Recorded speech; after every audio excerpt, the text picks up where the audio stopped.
Четверо суток в Казахстане бастуют шахтеры предприятия компании ArcelorMittal Темиртау. Они требуют повышения заработной платы на 100%, понижения пенсионного возраста и полноценных социальных льгот. Все это время горняки находятся в шахте под постоянной угрозой взрыва метана. Тем временем на поверхности идут переговоры с генеральным директором ArcelorMittal Темиртау Парамжитом Калоном, который готов только на 30% увеличить зарплаты. Официальные источники сообщают, что состоялся телефонный разговор между премьер-министром Казахстана Бахытжаном Сагентаевым и владельцем шахт индийским миллиардером Лакшми Митталом.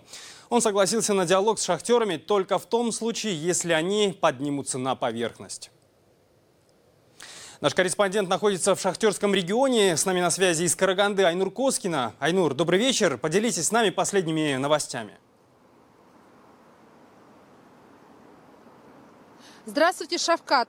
Мы сейчас находимся в городе Караганде. Сегодня целый день были в окрестностях города Шахтинск, где расположены шахты. Но дело в том, что там глушит интернет. И, как рассказали горняки, это длится уже 4-е сутки. Днем на подъездах к шахтам стояли патрули. И это несмотря на то, что накануне вице-министр МВД заверил, никакого усиления в Карагандинской области нет. А что, что-то происходит? А где ваше руководство? Это ваши руководители, да? Да. Все, спасибо. Осматривается машина. Введен какой-то режим? Никто не досматривает, свою работу выполняет. Не, ну вот вы только что нас хотели остановить, Не осмотреть. мешайте, мы вас не пытались, мы, которые заезжать, только проверяем. Пожалуйста, не А мешайте. почему вы вчера... Не надо мешать нам работать, девушка. Да. Вчера вице-министр, ваш вице-министр МВД сказал, что никакого усиления в Карагандинской области нет. Все-таки оно есть? Нет никакого усиления. Все, То есть не мешайте, вы пожалуйста. каждый день досматриваете, Нет, да? не мешайте, вы свою работу выполняете. Сегодня днем горняки 4 шахт находились под землей. Шахтеров еще поддержали коллеги из еще 4 шахт. Они приходили на работу, но не спускались в забой. Официальный представитель ArcelorMittal Темиртау приводит данные о количестве бастующих. Чуть более 200 человек на шахте «Казахстанская», около 100 человек на шахте «Ленина», где-то порядка чуть больше 60 человек на Шахтинской и чуть более 80 человек на шахте Тентекской. То есть, порядка, наверное, 450 человек находятся сейчас под землей на 4 шахтах. По данным горняков, в шахтах сейчас находится 546 человек. В шахте «Казахстанская» 218, 64 в Шахтинской, 130 в Тентекской и 134 в шахте «Ленина». Большинство покидающих шахту люди преклонного возраста. По официальным данным, за 4 дня госпитализировано 4 человека. Дневные смены ждут своих коллег в административном здании. Постоянно непосредственно сюда на шахту и Аким области, и наш шахтинский Аким, и еще так с департамента приезжают. Постоянно что-то пытаются, то угрожают, то еще что. Кого в наглую могут вывести. Чем угрожают?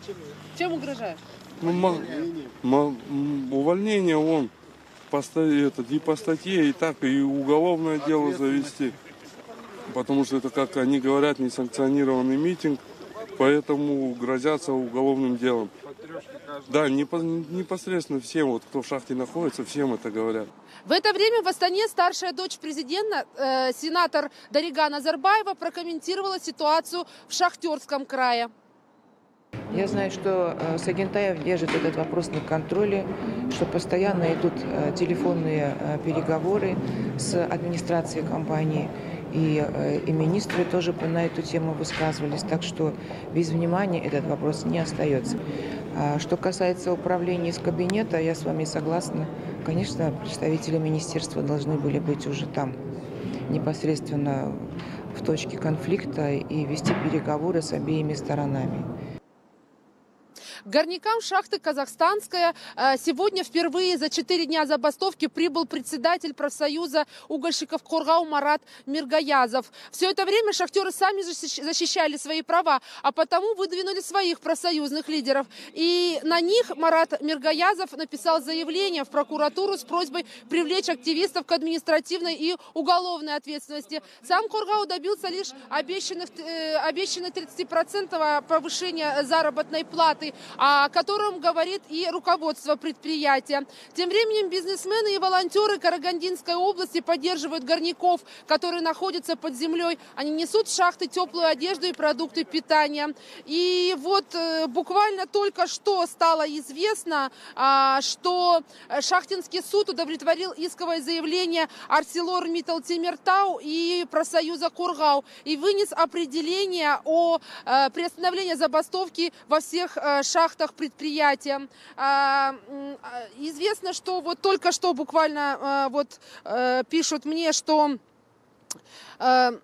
только что с нами связались горняки шахты Казахстанская. Там больше всего людей сидит в забое. Они рассказали, что к ним прибыл аким области Ерлан Кошанов и представители силовых структур, видимо, они в штатском. Они уже спускаются в шахту. Шавкат? Спасибо, Айнур. На прямой связи с нашей студией из Караганды была наш корреспондент Айнур Коскина.